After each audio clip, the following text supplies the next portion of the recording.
K9 unit Israel special forces లో killer unit ఇది. ఇంకాస్త గట్టిగా చెప్పాలంటే ప్రపంచంలోనే శక్తివంతమైన డాగ్ యూనిట్ ఈ K9 యూనిట్. ఒక్కసారి ఈ యూనిట్ యాక్షన్లోకి దిగితే శత్రువు ఎలాంటి వాడైనా తోకముడవాల్సిందే. ఎనిమి పాతాళంలో దాక్కున్నా బయటకొచ్చి తీరాల్సిందే. గాజా స్ట్రిప్లో హమాస్ మిస్టరీ సొరంగాలను ఈ డాగ్ యూనిటే ఛేదిస్తోంది.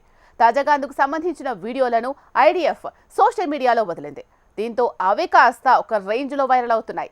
ఇంతకు అసలేంటి K9 యూనిట్? గాజా టన్నెల్ల మిస్టరీని ఎలా ఛేదిస్తోంది? గాజాలో టనెల్స్ అంతు చూస్తున్న కిల్లర్ యూనిట్, టెర్రరిస్టులను బయటకు లాగుతున్న ఆర్మీ సునకాలు. ఏంటి K9 యూనిట్? టనెల్ మిస్టరీని ఎలా ఛేదిస్తోంది K9 డాగ్ యూనిట్? ఇజ్రాయెల్ ప్రత్యేక దళాల్లో దీని మించిన పవర్ఫుల్ యూనిట్ మరొకటి లేదు. పాతాళంలో దక్కున్న ఉగ్రవాదులను కూడా బయటకు లాగి మరీ అంతం చేయడం ఈ యూనిట్ స్పెషాలిటీ. ఎందుకంటే ఈ యూనిట్ లో ఉండేది కేవలం సైనికులు మాత్రమే కాదు, అంతకు మించిన ధైర్య సాహసాలు ప్రదర్శించే సోల్జర్ డాగ్స్. హమాస్ ఉగ్రవాదుల ఏరువేత కోసం ఎప్పుడూ యాక్షన్ లోకి దిగిన ఈ యూనిట్ ఒక్కొక్కటిగా ఫలితాలను రాబడుతోంది. తాజాగా గాజాలో అతి పెద్ద టనెల్ మిస్టరీని ఛేదించింది. K9 యూనిట్ లో ఓ సోల్జర్ డాగ్ ఆ టనెల్ లోకి వెళ్లి తనకు అమర్చిన కెమెరాలో టనెల్ ను రికార్డ్ చేసింది. ఆ వీడియోలో కీలక వివరాలు తెలిసాయి. గాజాలో ఇసా ప్రాంతంలో హమాస్ టెర్రరిస్టులు నిర్మించిన ఈ సొరంగం మల్టీలెవెల్ టనెల్ గా ఐడిఎఫ్ గుర్తించింది. స్టోరేజ్, హైడింగ్, కమాండ్ కంట్రోల్, ఇతర అవసరాల కోసం హమాస్ ఉగ్రవాదులు ఆ టనెల్ ను వాడినట్టు తేలింది. వందల మీటర్ల దూరం ఉన్న ఆ టనెల్ గుట్టును విప్పడంలో K9 యూనిట్ డాగ్ కీలక పాత్ర పోషించినట్టు ప్రకటించిన ఐడిఎఫ్ చివరికి ఆ టనెల్ ను ధ్వంసం చేసినట్టు తెలిపింది. ప్రస్తుతం అందుకు సంబంధించిన వీడియో వైరల్ అవుతోంది.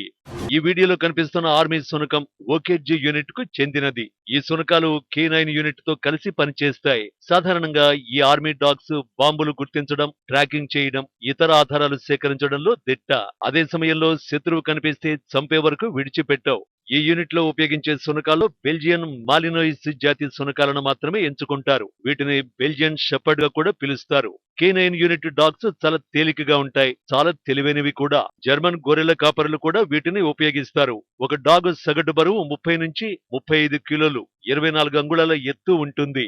ఒక్కసారి యూనిట్ లోకి వచ్చిన తర్వాత కఠోరమైన శిక్షణతో సైనికుడిగా మారిపోతుంది. ఈ సునకం శత్రువును కరిస్తే ఎముకలు విరగడం ఖాయం. శత్రువు స్పందించే లోపే అంతం చేసే సత్తా ఈ సునకాల సొంతం.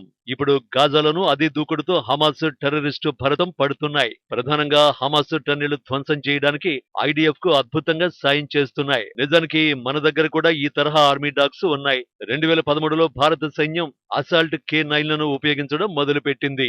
ఆ రోజు నుంచి కశ్మీర్, లడక్ లాంటి ప్రాంతాల్లో జర్మన్ షెపర్డ్ డాగ్స్ కీలక పాత్ర పోషిస్తున్నాయి. గత ఏడాది జూలై 30న జమ్మూ కశ్మీర్, బారాముల్లా జిల్లా క్రీరి ప్రాంతంలోని వనిగంబాలలో కార్డన్ సెర్చ్ నిర్వహిస్తున్న సైనికులకు ఓ ఇంట్లో జైషే ఉగ్రవాదులు మకాం వేసినట్టు సమాచారం అందింది. వెంటనే సైన్యం రంగంలోకి దిగింది. లక్ష్యానికి కేవలం 10 మీటర్ల దూరంలో మసీదు ఉంది. ఎక్కడ ఏ చిన్న తేడా వచ్చినా మనోభావాలు దెబ్బతింటాయి. ఇలాంటి సమయంలో పరిష్కారం ఒక్కటే. ఎప్పటిలాగే యాక్సెల్ అనే 4 కాళ్ల సైనికుణ్ణి రంగంలోకి దింపారు. ఉన్న 4-5 ఇళ్లలో ఉగ్రవాదులు ఎక్కడ తలదాచుకున్నారో తెలియని పరిస్థితుల్లో యాక్సెల్ వాసన పసిగడుతూ నేరుగా ఉగ్రవాదులు ఉన్న ఇంట్లోకి వెళ్లి సింహంలా ఉగ్రముఖపై దూకింది. ఏం జరుగుతున్నదో తెలుసుకునే లోపే యాక్సెల్ వెనుకనే వెళ్లిన ఆర్మీ కాల్పులు జరిపింది. ఇటు మసీదుకు, అటు స్థానికులకు ఎలాంటి నష్టం జరగకుండా పని పూర్తి చేసింది. అయితే ఈ పోరాటంలో యాక్సెల్ అసువులు బాసింది. మరోవైపు 2022 అక్టోబర్లో జమ్మూ కశ్మీర్లోని అనంతనాగ్ జిల్లా టాంగ్పావా ప్రాంతంలో ఉగ్రవాదులు నక్కి ఉన్నారనే సమాచారం భద్రతా దళాలకు అందింది. ఉగ్రవాదులు దాగి ఉన్న ఇంటిని తొలుత భద్రతా దళాలు గుర్తించాయి. దీంతో సైన్యం ఉగ్రవాదులుంటున్న ఇంటికి జూమ్ అనే ఆర్మీ కుక్కను పంపారు. దీంతో జూమ్ ఉగ్రవాదులను గుర్తించి దాడి చేసింది. ఆ సమయంలో కుక్క శరీరంలోకి 2 బుల్లెట్లు దూసుకుపోయాయి. అయినప్పటికీ లెక్క చేయకుండా జూమ్ వీరోచితంగా పోరాడింది. చివరికి బుల్లెట్ గాయాలతో మరణించింది. ఇలా చెప్పుకుంటూ పోతే శత్రువుల ఏరివేతలో సైనికులకు ఏమాత్రం తక్కువ కాదు జర్మన్ షెపర్డ్ జాతి సునకాలు. ఇక ఇజ్రాయెల్ స్పెషల్ యూనిట్ విషయానికొస్తే K9 యూనిట్ యాక్షన్ తో గాజాలో టన్నెల ధ్వంసం మరింత స్పీడ్ అందుకోవడం ఖాయంగా కనిపిస్తోంది.